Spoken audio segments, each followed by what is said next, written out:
Okay, so here we are with the second part, physics. Balanced forces. Remember, balanced forces is when whatever something is doing, it's going to keep doing that. Okay, so here I have a box and 10 newtons is acting on one side, 10 newtons on the other side, and they're working against each other. So I'm going to subtract, right? 0 newtons. No naked numbers. Here, same thing, except they're pulling apart. Again, it's telling you to subtract because they're working against each other. Anytime they're working against each other, I subtract. Here, these two are working together, so I'm going to have to add those, right? 5 plus 3 is 8. And then I subtract from 8, so I'm still going to have 0 newtons here. So those are balanced forces. Unbalanced forces means somebody's going to win. So over here, we are pushing with 15 newtons and 10 over here. They're still working against each other, right? So I still have to subtract. And if this guy is going to win, going 15 newtons this way, right? And it's going to be with 5 newtons, right? Because I subtract 15 minus 10 is 5. Here, same thing. I still have to subtract. And this one's pulling this way, right? 20 newtons and 10 newtons. 10 newtons. And the winner is going to be to the left. And then here, these two are working together, so I have to add these. So this is 8 newtons on this side, and then subtract from 5, so it's going to be 3 newtons. And who's going to win? The 8's going to win, so it's going to move in that. Same thing here. I just need to figure out, is it balanced or unbalanced? Remember, if it's staying the same, if it's not moving, it's balanced. If it's going to move, then it is unbalanced. Or if it's going to change, it's unbalanced. Here for work. Work is force times distance.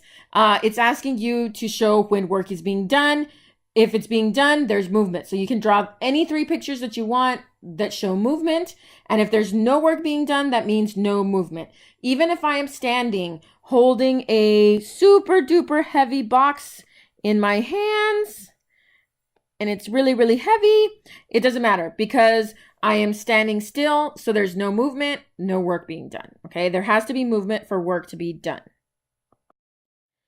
So here is some practice. So I've got my distance here. Work is equal to force times distance. So my force is 35 newtons. My distance is 10 meters. And I just multiply, okay? So that's super easy. And if it's not, you can use your calculator, right? And work is always gonna be in joules. And then here you have another practice problem. How much work is done by a person using a force of 22 newtons. So there's my force. And then the distance is 2 meters right here. So you can do the math there. That's good practice for you. Speed is distance divided by time. So here, create your own 2 examples of speed. I'm going 30 miles per hour or 20 kilometers per second. So you've got some practice problems here. And just remember, speed is equal to distance divided by time. There's my distance and my time. And then here, I have my distance for the practice problem here. And here's my time, 6 hours. Just remember, don't get them confused because it makes a difference when you're dividing, right? So take it slow, show your work, and make sure you're not confusing any of your numbers, okay? Here's another one down at the bottom. Please work these out because these are really good practice for the test. Then, ta-da! Okay, this can seem a little bit overwhelming, but it's going to be okay. So on the top part, number 22 through 24, they're asking you to show distance versus time right here. And so let me get my highlighter. So here, when I have distance on the y-axis and time is always on the x-axis, right? Constant speed, it's going to look like this, okay? I'm going to be increasing and increasing and my line is straight. But if I'm getting faster, it's going to look up like this. Or if I'm getting slower, it's going to look like that. It's curved when I'm changing. That's acceleration. Acceleration is changing, meaning you're speeding up or you're slowing down. If there's no motion, I'm at my friend's house and time passes, but I don't move. I'm still at my friend's house, okay? Here, this one over here on the side is the same as that. This is over here is the same as this one. I was using that to explain something. I don't remember. Anyway, down at the bottom, number 25, you have now speed on the y-axis. Makes a big difference, okay? If you still have problems with this, check the other YouTube videos because I have an explanation about this stuff on there. So here, constant speed, time is passing, but I'm staying the same speed the whole time.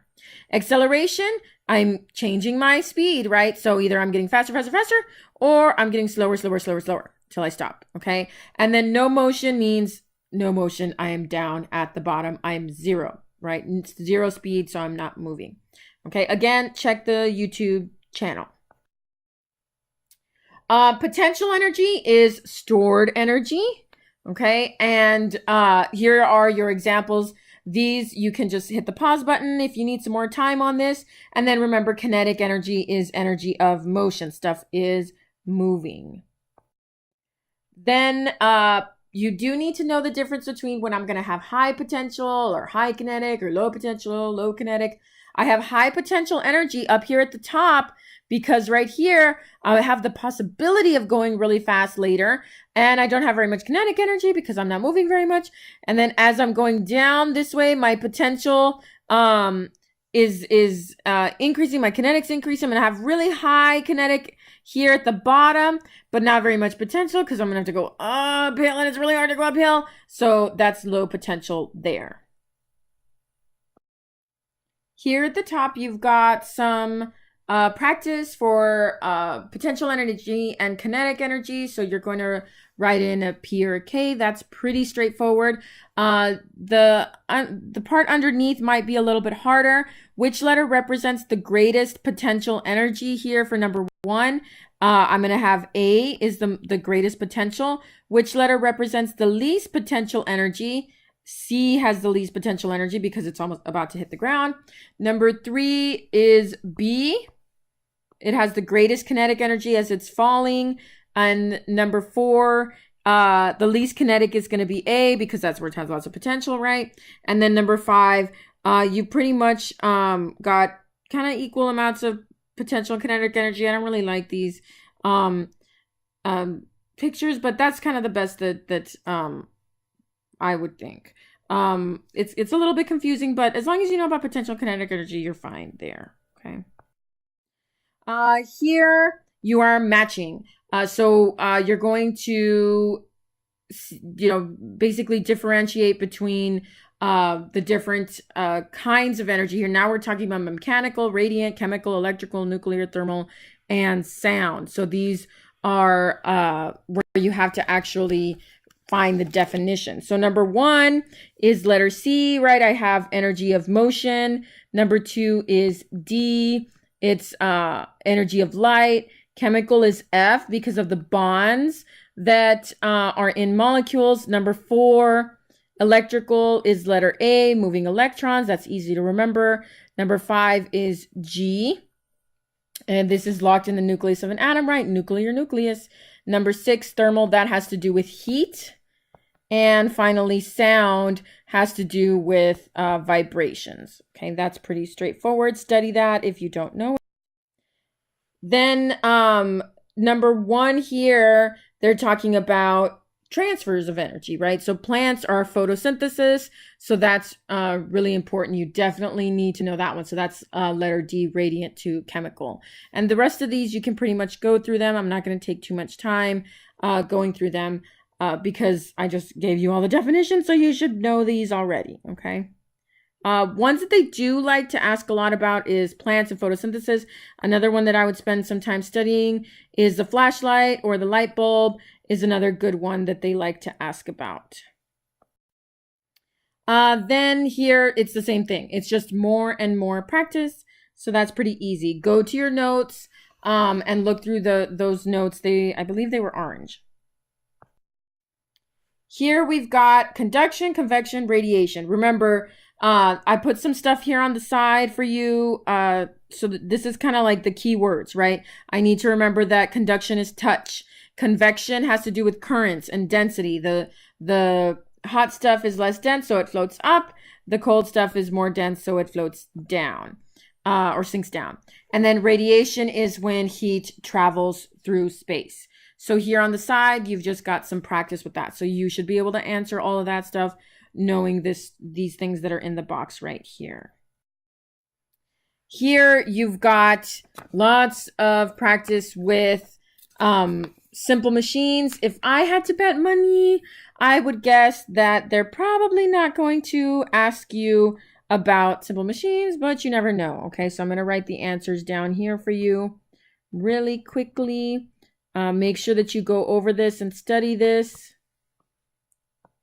and that you ask me any questions if you need anything like that. Okay, does not look like a D. It's supposed to be a D. And then A and B.